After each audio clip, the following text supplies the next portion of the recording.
आज हम अपना HSC-CET का मैथ का प्रैक्टिस सेट करें, जिसमें हमारे सारे के सारे मिक्स्ड क्वेश्चन होंगे। ठीक है, तो यहाँ पे हमारा जो फर्स्ट क्वेश्चन है, क्वेश्चन नंबर 51 है। यहाँ पे दे रखा है 7 आदमी किसी कार्य को 12 दिन में पूरा कर सकते हैं। उससे दुगने कार्य को 8 दिन में पूरा करने के लिए कितने अतिरिक्त आदमियों की आवश्यकता होगी। तो ये हमारा MDH वाला क्वेश्चन है। ठीक है, तो यहाँ पे जैसे हमारी फर्स्ट कंडीशन है, यहाँ पे जो भी हमारा फार्मूला होता है वो क्या होता है, MDH बाय में W, और यहाँ पे क्या हो जाएगा, सेम हो जाएगा MDH बाय में W। ये हमारा फर्स्ट कंडीशन के लिए होता है, तो यहाँ पे हम अपना 1 1 लगा देंगे। ये हमारा सेकंड कंडीशन के लिए होता है, तो यहाँ पे हम अपना क्या लगाएंगे, 2 लगाएंगे। तो फर्स्ट जो स्टेटमेंट दे रखी है उस पर हमारी जो M की वैल्यू है वो कितनी दे रखी है, 7 दे रखी है। M कितने हैं, 7 है। डेज कितने दे रखे, दिन कितने दे रखे, 12 दे रखे, तो 12 हो जाएगा। हावर्स यहाँ पे दे नहीं रखे, तो हम अपना हावर्स को छोड़ देंगे। ठीक है, और जो वर्क वो हमारा कितना लेके चलेंगे, 1 लेके चलेंगे। उसके बाद क्या रखा है, उससे दुगने कार्य को, तो यहाँ पे हमारी जो W की वैल्यू हो जाएगी वो क्या हो जाएगी, 2 हो जाएगी। यहाँ पे W की वैल्यू हम क्या लेके चले थे, अपने 1 लेके चले थे। ठीक है, और सेकंड में हम W की वैल्यू क्या लेके चलेंगे, 2 लेके चलेंगे। ठीक है, M की वैल्यू हमारी कितनी है, 7 है। D की वैल्यू 12 है, तो 7 × 12 हो जाएगा। बाय में W की वैल्यू 1 हो जाएगी। सेकंड में है, यानी काम कितना है, दुगुना काम बोल रखा है। दुगुने कार्य को 8 दिन में पूरा करने के लिए डेज हमारे कितने हैं, 8 है। हावर्स हमारा यहाँ पे दे नहीं रखा था, हावर्स को हम अपना यूज नहीं करते हैं। तो हमें कितने अतिरिक्त आदमियों की आवश्यकता होगी, तो हमें यहाँ पे क्या निकालना है, अपने आदमी निकालने हैं, मैन निकालने हैं। तो मैन को हम M को यहाँ पे एज इट इज रखेंगे। अब क्या कर देंगे, जस्ट इसको सोल्व कर देंगे, M की वैल्यू आ जाएगी हमारी यहाँ पे। तो M अपना हम यहीं पे छोड़ देंगे। जो 2 है वो 2 क्या होगा, यहाँ पे ऊपर चला जाएगा, तो ये क्या हो जाएगा, 7 × 12 × 2। और जो 8 हमारा यहाँ पे ऊपर है, तो 8 हमारा कहाँ पे आ जाएगा, नीचे आ जाएगा। यहाँ पे 8 आ जाएगा, तो यहाँ से हमारी क्या आ जाएगी, M की वैल्यू आ जाएगी। अगर इसको 2 से कट करेंगे तो 2 4 जा 8 हो जाएगा। 4 से कट करेंगे तो यहाँ पे कितना आ जाएगा, 3 हो जाएगा। 4 3 जा 12। तो M की वैल्यू यहाँ पे 7 3 जा कितनी आ जाएगी, 21 आ जाएगी। तो हमें कितने आदमियों की जरूरत होगी, 21 आदमियों की जरूरत होगी। ठीक है, तो ये हमारा कौन सा ऑप्शन है, ये हमारा ऑप्शन नंबर B है, 21। तो ऑप्शन नंबर B हो जाएगा। उसके बाद हमारा नेक्स्ट क्वेश्चन देखा, क्वेश्चन नंबर 52 है। एक पाइप किसी पानी के टैंक को एक अन्य पाइप की तुलना में 3 गुनी तेजी से बढ़ता है। तो यहाँ पे क्या दे रखे, यहाँ पे 2 पाइप दे रखे हैं। ठीक है, जो एक पाइप है उसकी स्पीड कम है, दूसरे पाइप की स्पीड ज्यादा है। जो उसकी स्पीड कितनी ज्यादा है, वो पहले पाइप से 3 गुना ज्यादा तेजी से बढ़ता है, 3 गुना ज्यादा तेजी से काम करता है। ठीक है, उसके बाद ये दोनों पाइप मिलकर खाली टैंक को पूरा भरने में 36 मिनट ले, तो धीमी रफ्तार वाला पाइप अकेले टैंक को भरने में कितना समय लेगा। ठीक है, तो यहाँ पे दोनों पाइप है, अगर दोनों को इकट्ठा चलाते हैं तो दोनों पाइप टैंक को कितने टाइम में भरते हैं, 36 मिनट में भर देते हैं।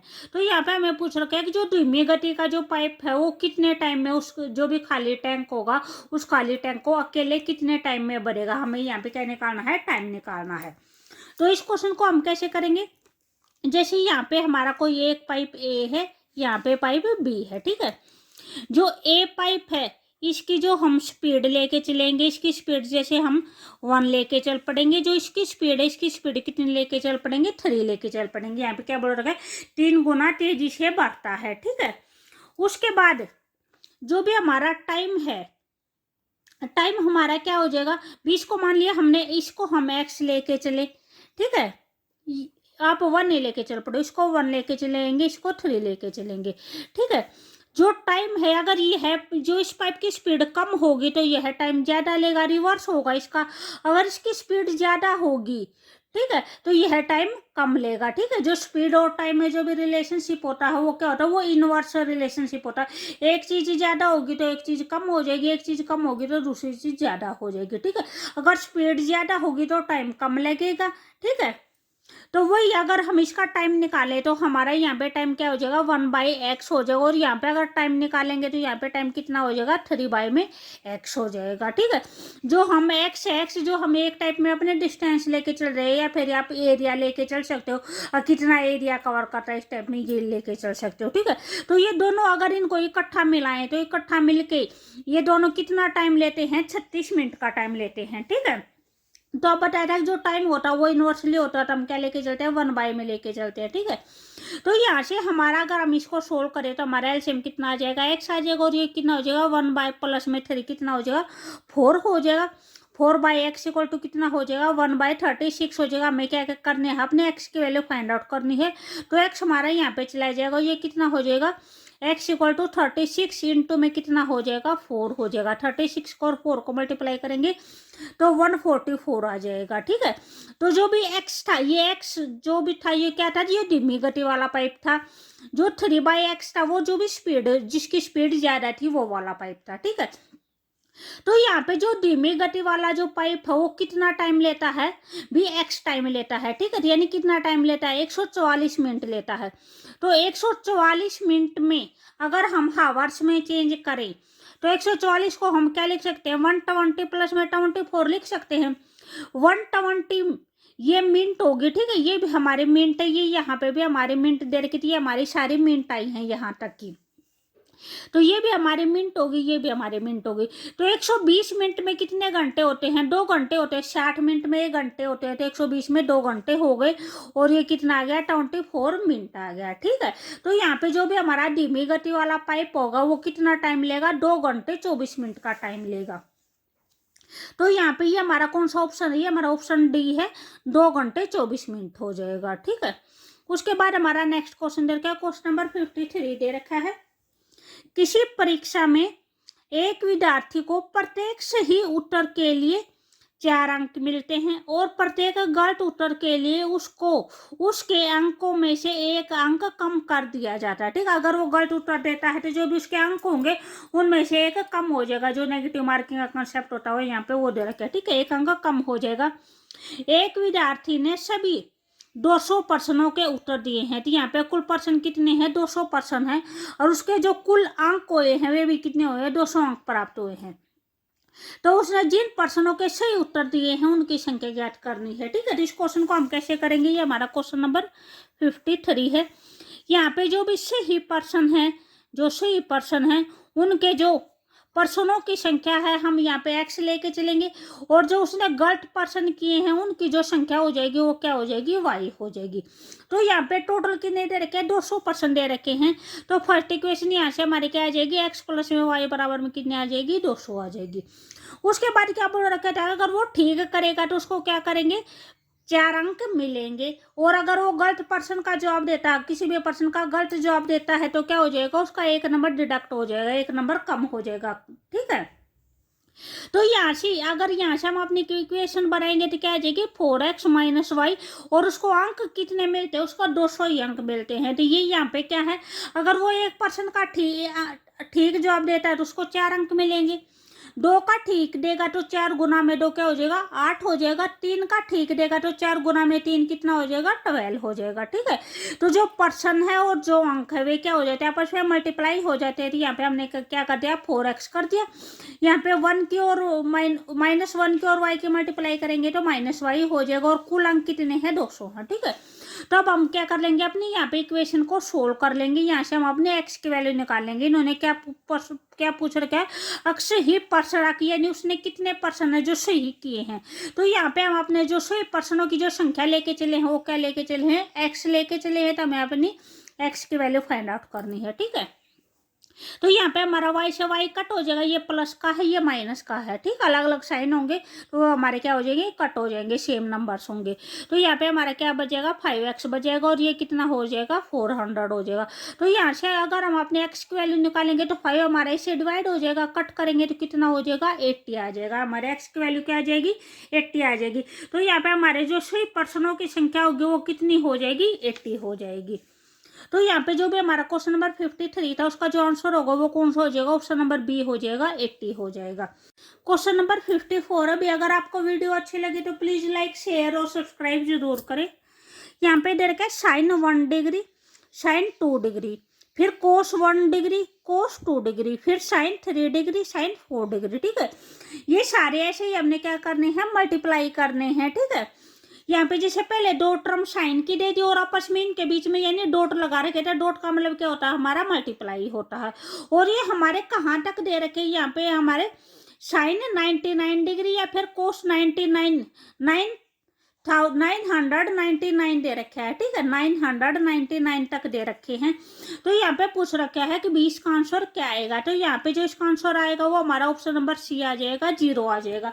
ये आपका 0 कैसे आएगा भी, यहाँ पे ये सारे के सारे टर्म माइनस कर, सारे के सारे टर्म मल्टीप्लाई करनी है। ठीक है, तो यहाँ पे जो भी हमारा इसके बीच में आपको साइन 90 डिग्री की वैल्यू भी आएगी। ठीक है, तो साइन 90 डिग्री की वैल्यू क्या होती है, 0 होती है। और 0 को हम किसी भी टर्म से मल्टीप्लाई करते हुए हमारी सारे के सारे टर्मों को क्या कर देता है, 0 कर देता है। ठीक है, तो यहाँ पे आपकी साइन 1 की, साइन 2 की, कोस 1 की, कोस 2 की, किसी की कुछ भी वैल्यू हो, लेकिन बीच में जैसे किसी की वैल्यू 1.2 है, 1.3, किसी की कुछ भी हो, अगर उसको 0 से मल्टीप्लाई करेंगे तो उस भी टर्मों को क्या कर देगा, 0 कर देगा। तो ये सारी की सारी टर्म हमारी क्या हो जाएंगी, 0 हो जाएंगी। तो इसलिए हमारा आंसर यहाँ पे क्या आ जाएगा, ऑप्शन नंबर सी 0 आ जाएगा। उसके बाद नेक्स्ट दे रखा है 55 दे रखा है, एक चक्रीय चतुर्भुज दे रखा है। चक्रीय चतुर्भुज में दो विपरीत कोणों में प्रत्येक 90 डिग्री के हैं। तो चक्रीय चतुर्भुज हम कैसे बनाते हैं, जैसे हमारा एक सर्कल होता है और सर्कल के अंदर हम चतुर्भुज बनाते हैं। जैसे हम मान लिया हमने हमारी चतुर्भुज ये आ गई। ठीक है, ये हो जाएगी। ठीक है, उसके बाद लेकिन दोनों कोण अलग अलग अर्धवृत्तों में स्थित है। इसमें बोल रखा है जो दो अपोजिट कोण है, मान जैसे भी हम ये लेके चलते हैं। ठीक है, इसमें एक अपोजिट कोण हमारा ये हो जाएगा, ये एक अपोजिट कोण हमारा ये हो जाएगा। और ये हमारा क्या हो जाएगा, जो ये लाइन है ये हमारा जो भी वृत्त है, वृत्त को दो बराबर भागों में बांटते हैं, यानी एक अर्धवृत्त ऊपर हो जाएगा और एक अर्धवृत्त नीचे हो जाएगा हमारा। तो जो हमारा जैसे ये होता है सर्कल, सर्कल जो भी अर्धवृत्त कैसे बनता है हमारा, ये हमारा सेंटर होता है, जो भी लाइन हमारे सेंटर के अंदर से जाती है। तो जो ये लाइन सेंटर के अंदर से जाती है इसको क्या बोलते हैं, हम अपना व्यास बोलते हैं। ठीक है, तो ये हमारा क्या हो जाएगा, व्यास हो जाएगा, डायमीटर हो जाएगा, इसको हम डी लिखते हैं। ये हो गया। लेकिन दोनों कोण अलग अलग अर्धवृत्तों में स्थित हैं, इसलिए चक्रीय चतुर्भुज का विकर्ण जो अन्य दो कोणों को जोड़ता है वह है। तो ये पूछ रखा है कि जो भी ये है, जो चक्रीय चतुर्भुज का जो भी ये व्यास ये दे रखा है, विकर्ण दे रखा है, कि विकर्ण इन दोनों कोणों को जोड़ता है। तो इसके बारे में पूछ रखा है कि ये विकर्ण क्या है।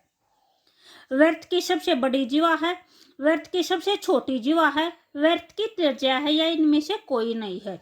तो जो भी हमारा व्यास होता है, व्यास वृत्त की हमारी सबसे बड़ी जीवा होती है। ठीक है, जीवा क्या होती है, जो वृत्त को दो पॉइंट पे टच करती है। जैसे हमारी एक पॉइंट ये हो गया, एक पॉइंट ये हो गया, जो वृत्त को दो पॉइंटों से टच करती है, ये हमारे क्या होती है, और जो वृत्त के अंदर होती है ये हमारी जीवाएं होती है। तो जो व्यास होते हैं वो हमारी सबसे बड़ी जीवा होती है।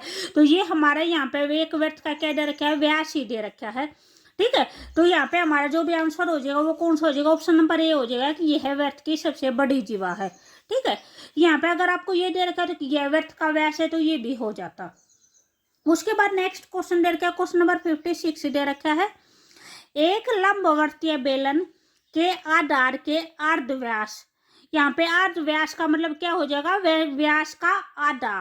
ठीक है, व्यास का आधा क्या होता है, त्रिज्या होती है, रेडियस होती है। तो ये हमारा क्या दे रखा है, ये हमारा रेडियस दे रखा है। ये जस्ट क्वेश्चन को कॉम्प्लिकेटेड करने के लिए ऐसे दिया गया, इससे ऊपर वाले में भी ऐसे ही दिया था। यानी यहाँ पे बोल दिया गया था कि ये वृत्त की सबसे बड़ी जीवा है, यानी सबसे, अगर ये डायरेक्ट व्यास लिख देते तो आप डायरेक्ट व्यास पे टिक लगा सकते थे। ठीक है, तो ये जस्ट क्वेश्चन को थोड़ा स्टैंडर्ड बढ़ाने के लिए होता है। तो यहाँ पे अर्धव्यास यानी यहाँ पे क्या दे रखा है कि यानी कोई भी बेलन है हमारा और बेलन की जो रेडियस दे रखी है और उसकी हाइट दे रखी है, और दोनों में प्रत्येक को 10 गुना 10% बढ़ाया गया है। तो इससे बेलन के आयतन में वृद्धि कितनी होगी। तो इस क्वेश्चन, ये क्वेश्चन इस टाइप का क्वेश्चन जैसे मैंने आपको पहले भी करवा रखा है, ठीक है। तो यहाँ पे जैसे यहाँ पे हम क्या लेके चलते हैं, अपना ओरिजिनल लेके चलते हैं, और यहाँ पे जो भी हमारी कंडीशन दी हुई है कंडीशन के अकॉर्डिंग करते हैं भी। जो भी हमारे यहाँ पे लंबवर्त का बेलन, लंबवर्तीय बेलन दे रखा है, बेलन का क्या बताना है, आयतन बताना है। तो यहाँ पे जो भी हमारे बेलन के आयतन का फार्मूला हो वो हमारा क्या हो जाएगा, पाई आर स्क्वायर एच हो जाएगा, ठीक है। दोनों साइड ये होगा पाई आर स्क्वायर एच। तो यहाँ पे कि बीच शुरू में हम ओरिजिनल लेके चलते हैं, वो क्या लेके चलते हैं, 100 लेके चलते हैं। तो पाई इंटू आर की वैल्यू अगर आप 100 लेके चलेंगे तो क्या हो जाएगा, आर स्क्वायर है तो 100 का स्क्वायर हो जाएगा, और हाइट की वैल्यू भी हम अपने 100 लेके चलेंगे तो ये हो जाएगा। यहाँ पे क्या बोल रखा है कि जो भी रेडियस है और जो ऊंचाई है दोनों को कितना बढ़ाना है, 10% बढ़ाना है। तो 100 के अंदर अगर हम अपना 10 ऐड करेंगे तो कितना हो जाएगा, हमारा 110 हो जाएगा। तो यहाँ पे आर स्क्वायर का रखा है तो ये क्या हो जाएगा, 110 का स्क्वायर हो जाएगा। तो हमने क्या किया है, 110 को अपना 2 बार लिखा है। इंटू में हाइट भी 10 बड़ी हुई है तो ये भी हमारी कितनी हो जाएगी, 110 हो जाएगी। यहाँ से हमारा पाई से पाई कैंसिल आउट हो जाएगा। यहाँ से हमारे 1 के पीछे कितनी जीरो आ जाएंगी, 6 जीरो आ जाएंगी। 2 ये और ये 2 ये 2 2 4 और 2 6 6 जीरो आ जाएंगी। यहाँ से 11 की और 11 की मल्टीप्लाई करेंगे तो कितना हो जाएगा, 121 हो जाएगा। उसके फिर 11 से मल्टीप्लाई करेंगे तो कितना हो जाएगा, 1331 हो जाएगा, ठीक है। और उसके पीछे कितनी जीरो आ जाएंगी, 1 2 3 3 जीरो आ जाएंगे, ठीक है। तो यहाँ पे जो भी हमारा स्टार्टिंग में जो आयतन आया था वो ये है, और जो क्वेश्चन में दे रखा है यानी अगर हम उसकी रेडियस को भी 10% बढ़ा दे और हाइट को भी 10% बढ़ा दे तो उसका आयतन कितना हो जाएगा, ये हो जाएगा। तो यहाँ पे पूछ रखिए कि उसके अंदर बढ़ोतरी कितनी हुई है, ठीक है। तो यहाँ पे जो बढ़ा हुआ है वो ये है, तो बढ़ा हुए में से ये माइनस करेंगे, ये हमारा 1331 है, उसके पीछे कितनी जीरो है, 3 जीरो है। उसमें से हम क्या कर देंगे, यही साइड वाला जो हमारा ओरिजिनल है इसको माइनस कर देंगे, इस वाले को माइनस कर देंगे। तो हमारा क्या आ जाएगा, ये आ जाएगा, ये हमारा बढ़ा हुआ आयतन आ गया। तो इन्होंने क्या पूछ रखा है, बढ़ा हुआ आयतन परसेंटेज में पूछ रखा है। यहाँ पे बोल रखा है उस शेप बेलन के आयतन में वृद्धि बतानी है कि ये कितनी परसेंटेज होगी। यहाँ पे हमारा परसेंटेज में दे रखा है तो हमें परसेंटेज में बताना है। तो परसेंटेज में हम क्या करते हैं, जो भी हमारा बढ़ा हुआ होता है वो, और बाय में जो ओरिजिनल होता है वो हो जाएगा। तो यहाँ पे क्या आ जाएगी, 6 जीरो आ जाएंगी, और इन 2 में परसेंटेज निकालने के लिए 100 करते हैं।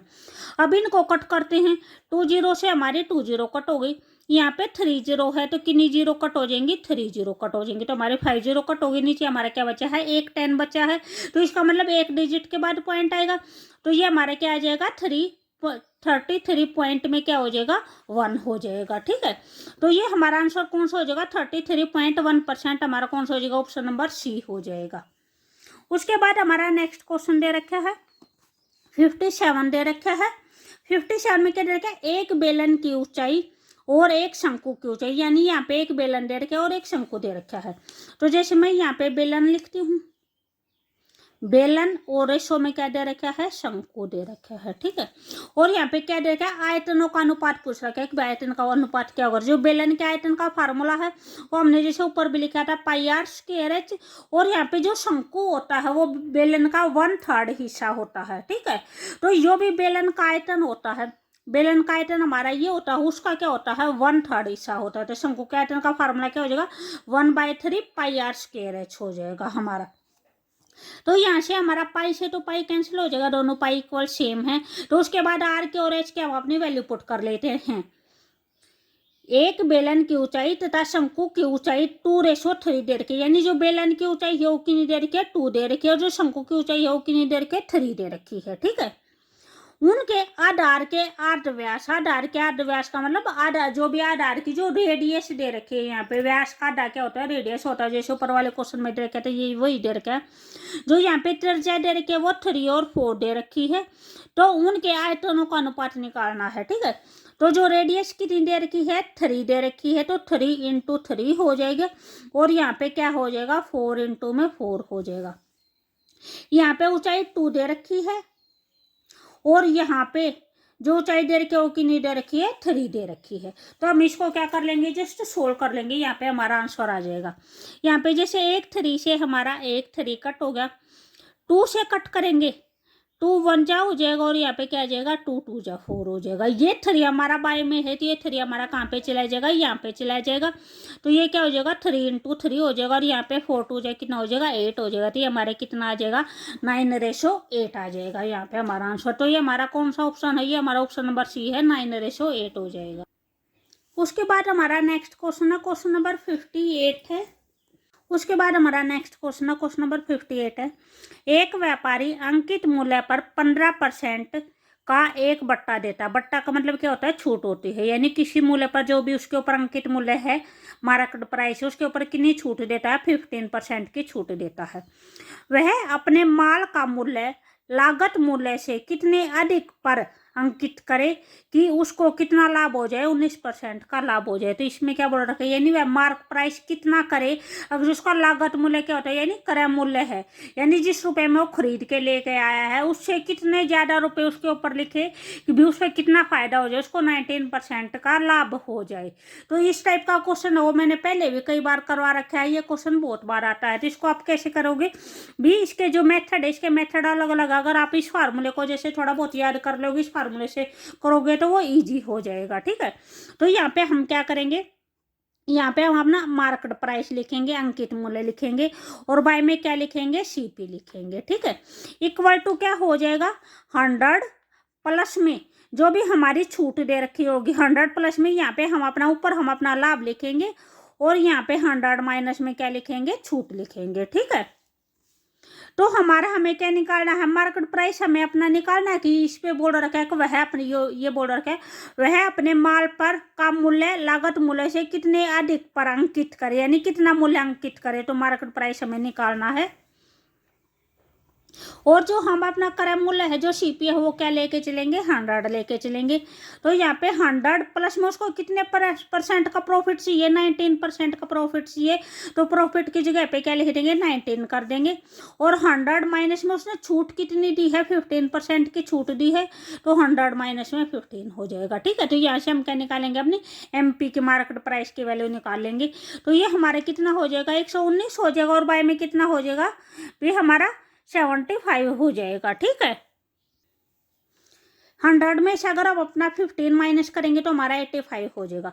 उसके बाद अगर इसको कट करेंगे तो ये हमारा 17 से कट हो जाएगा, यहाँ पे हमारा 17 आ जाएगा, यहाँ पे 7 आ जाएगा। तो ये कितना आ जाएगा, 7/5 आ जाएगा। तो हमारा क्या हो जाएगा, एमपी बाय में 100 इक्वल टू कितना आ जाएगा, 7/5 आ जाएगा। एमपी की वैल्यू निकालनी है तो एमपी यहाँ पे छोड़ देंगे, 100 हमारा क्या पे आ जाएगा, यहाँ पे आ जाएगा। तो मार्केट प्राइस है वो कितना हो जाएगा, 7 इंटू 100 बाय में 5 हो जाएगा। 5 से कट करेंगे तो ये हमारा 5 2 जा 10 0 हो जाएगा। तो हमारे कितना हो जाएगा, 140 आ जाएगा। ठीक है, तो यहाँ पे हमारा मार्केट प्राइस कितना आया है, 140 रुपये आया है। ठीक है, तो यहाँ पे पूछ रखे, यहाँ पे इन्होंने परसेंटेज में पूछ रखा है कि कितना परसेंट ज्यादा लिखें। ठीक है, तो अगर हमारा क्रय मूल्य 100 है, ठीक है, हम अपना जो सीपी है वो कितना लेके चले थे, 100 लेके चले थे, मार्केट प्राइस उसने 140 रुपये लिखा है, तो कितने परसेंट ज्यादा हो जाएगा, 40% ज्यादा हो जाएगा। ठीक है, तो यहाँ पे जो भी हमारा आंसर होगा वो कौन सा हो जाएगा, ऑप्शन नंबर बी हो जाएगा, 40% हो जाएगा। ठीक है, तो यहाँ पे जो भी आपको फार्मूला दे रखे, ये फार्मूला जस्ट आपको याद करना है कि यानी हमें ऊपर अपना मार्केट प्राइस लिखना है, नीचे हमारा सीपी हो जाएगा। ठीक है, कॉस्ट प्राइस हो जाएगा। ये ऊपर हमें लाभ लिखना है और नीचे हमारी छूट लिखनी है। 100 लाभ होगा वो प्लस होगा और जो छूट बताई थी वो छूट हमेशा क्या होती है, भी माइनस होती है। यानी हम किसी चीज में छूट देते हैं तो वो क्या हो जाता है, उसकी प्राइस कम हो जाती है। ठीक है, तो वो क्या हो जाती है, वो माइनस हो जाती है, वो 100 माइनस में छूट हो जाएगी। तो उसके बाद ये जस्ट क्या करना है, सोल्व करना और हमें अपनी एमपी की वैल्यू, मार्केट प्राइस की वैल्यू फाइंड आउट करनी। फिर अगर आपको वीडियो अच्छी लगी तो प्लीज लाइक शेयर और सब्सक्राइब जरूर करें। ठीक है, इससे पहले भी मैंने प्रैक्टिस सेट बहुत ज्यादा करवा रखे, आप एक बार वहाँ पे जाके भी चैनल को विजिट करके देखना। वहाँ पे एचएससी के जो सीईटी के प्रीवियस ईयर क्वेश्चन पेपर भी है, टॉपिक वाइज क्वेश्चन पेपर भी है, जो टॉपिक वाइज है वे क्वेश्चन भी करवा रखे हैं और वैसे भी मिक्सड भी करवा रखे हैं। उसके बाद हमारा क्वेश्चन नंबर 59 है, यदि x + 1/x = -2 दे रखा है तो हमें इसकी वैल्यू फाइंड आउट करनी है, x की पावर 2n+1 प्लस में 1/x की पावर 2n+1, इसकी वैल्यू फाइंड आउट करनी है। और यहाँ पे क्या कंडीशन दे रखे है, जहाँ n एक धन पूर्णांक है, धन पूर्णांक का मतलब यहाँ पे क्या बोल रहे हैं, यहाँ n की जो वैल्यू है वो हम क्या लेके चलेंगे, पॉजिटिव वैल्यू लेके चलेंगे। ठीक है, तो यहाँ से हम सबसे पहले क्या करेंगे, जैसे हमारी जो गिवन है, हमारी सबसे पहले कंडीशन ये गिवन है, तो गिवन से हम क्या करेंगे, अपनी एक्स की वैल्यू फाइंड आउट कर लेंगे। यहाँ पे दे रखा है एक्स प्लस में 1/x इक्वल टू -2 दे रखा है, ठीक है। तो यहाँ पे अगर हम x की वैल्यू जैसे -1 रखें, अगर आप +1 रखोगे, जैसे +1 रखोगे तो यहाँ पे 1 हो जाएगा, और ये क्या हो जाएगा 1/1 हो जाएगा। तो 1/1 क्या होता है, 1 नहीं होता हमारा। तो 1 प्लस में 1 हमारा कितना आएगा, 2 आएगा। लेकिन इन्होंने क्या दे रखा है, -2 दे रखा है। तो -2 किस टाइम पे आएगा, जब यहाँ पे हमारे x की वैल्यू क्या हो जाएगी, -1 हो जाएगी। x की जगह पे -1 रख दिया, यहाँ पे क्या हो जाएगा, 1/-1 हो जाएगा। 1/-1 क्या होता है हमारा, -1 होता है। तो -1 -1 इन दोनों को सेम साइन होते हैं तो क्या हो जाता है, ऐड हो जाता है। तो ये क्या आ जाएगा हमारा, -2 आ जाएगा, ठीक है। और साइन वही सेम रहता है। तो अगर हम x की जगह पे क्या वैल्यू पुट करें, अपनी -1 वैल्यू पुट करें, तो हमारी ये कंडीशन क्या हो जाएगी, सेटिस्फाई हो जाएगी। तो यहाँ से जो भी हमारी x की वैल्यू आएगी वो क्या आएगी, -1 आएगी, ठीक है। उसके बाद जो हमें निकालना है वो हमें क्या दे रखा है, -x की जगह पे मैंने जो 1 वैल्यू थी वो पुट कर दी। यहाँ पे x की जगह पे -1 वैल्यू हो जाएगी, उसकी पावर कितनी हो जाएगी, 2n प्लस में 1/-1 की पावर कितनी हो जाएगी, 2n प्लस में 1 हो जाएगी, ठीक है। तो यहाँ पे n हमें क्या लेके चलना, पॉजिटिव इंटीजर लेके चलना, पॉजिटिव वैल्यू लेके चलनी है n की। तो अगर आप इसको देखते हो, जैसे ये दे रखा है 2n प्लस 1 और यहाँ पे भी 2n प्लस 1 दे रखा है। तो जो 2n के फॉर्म में होते हैं वे हमारे क्या होते हैं, इवन नंबर्स होते हैं, ठीक है। और जैसे इवन नंबर हमारा 2 हो गया, 4 हो गया, 6 हो गया। अगर आप इवन नंबर के अंदर 1 ऐड कर दोगे तो ये क्या हो जाएगा, 3 हो जाएगा। अगर इसमें भी 1 ऐड कर दोगे तो 5 हो जाएगा, इसमें भी 1 ऐड कर दोगे तो क्या हो जाएगा, 7 हो जाएगा। यानी अगर आप किसी भी इवन नंबर के अंदर 1 ऐड करोगे तो वो क्या हो जाएगा, एक ओड नंबर निकल के आएगा, ठीक है। तो यहाँ पे जैसे -1 की पावर क्या हो जाएगी, ओड नंबर हो जाएगी, और यहाँ पे भी -1 की पावर क्या हो जाएगी, ओड नंबर हो जाएगी। अगर हमारी माइनस की पावर इवन नंबर है तो हमारा आंसर प्लस के अंदर आएगा, और अगर हमारी माइनस की पावर ओड नंबर के अंदर है तो हमारा आंसर माइनस में आएगा, ठीक है। तो यहाँ पे हमारा माइनस की पावर किस चीज के अंदर है, ओड नंबर में है। यहाँ पे भी हमारा माइनस का आंसर किसके अंदर है, ओड नंबर में है। तो जो भी यहाँ पे क्या आएगा, -1 प्लस में क्या हो जाएगा, 1/में -1 हो जाएगा। तो इसका क्या हो जाएगा, वही -1 हो जाएगा। तो -1 इतना कितना हो जाएगा, -2 हो जाएगा। तो यहाँ पे जो भी हमारा आंसर होगा वो कौन सा हो जाएगा, ऑप्शन नंबर सी हो जाएगा, -2 हो जाएगा, ठीक है। आए समझ में। उसके बाद ये हमारा लास्ट क्वेश्चन है, क्वेश्चन नंबर 60 है।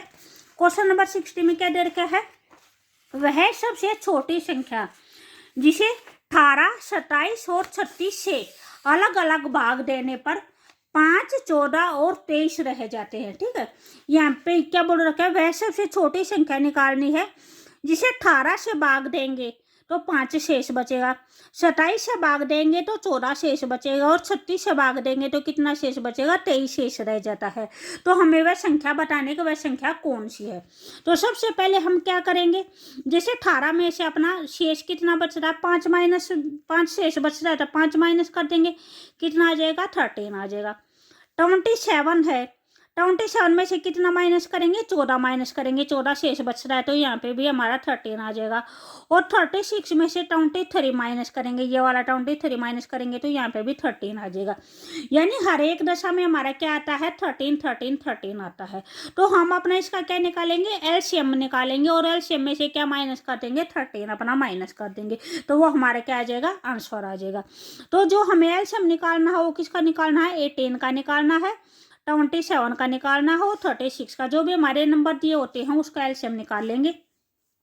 तो यहाँ पे अगर हम इसको अपना जैसे 3 से करेंगे तो ये कितना हो जाएगा, 3 6 जा 18, 3 9 जा 27, और यहाँ पे कितना आ जाएगा, 12 आ जाएगा, 12 3 जा 36 होता है। फिर 3 से करेंगे तो 3 2 जा 6, 3 3 जा, और यहाँ पे 3 4 जा जाएगा। 2 से करेंगे तो 1 3 और 2 हो जाएगा, ठीक है। उसके बाद इन सब को क्या करने के, हम अपना मल्टीप्लाई कर देंगे इन सभी को, ठीक है। इन सब को मल्टीप्लाई करेंगे, 3 3 जा 9 हो जाएगा, 9 2 जा 18 हो जाएगा, 18 3 जा कितना हो जाएगा। इन सभी को अगर हम अपना मल्टीप्लाई करेंगे तो जो भी हमारा आंसर आएगा वो कितना आ जाएगा, 108 आ जाएगा, ठीक है। उसके बाद हमें क्या करना है, जो भी हमारा ये 13 आया था, ये 13 इसमें से क्या कर देंगे, माइनस कर देंगे, तो हमारा कितना बचेगा, 95 बचेगा। 95 क्या आएगा, वह संख्या आएगी जिसको अगर हम 18 से डिवाइड करेंगे तो 5 रिमाइंडर बचेगा, 27 से डिवाइड करेंगे तो ये रिमाइंडर बचेगा, और उसमें से डिवाइड करेंगे तो ये रिमाइंडर बचेगा। ठीक है, तो यहाँ पे जो भी हमारा आंसर होगा वो कौन सा हो जाएगा, ऑप्शन नंबर ए हो जाएगा, 95 हो जाएगा। ठीक है, ओके बाय।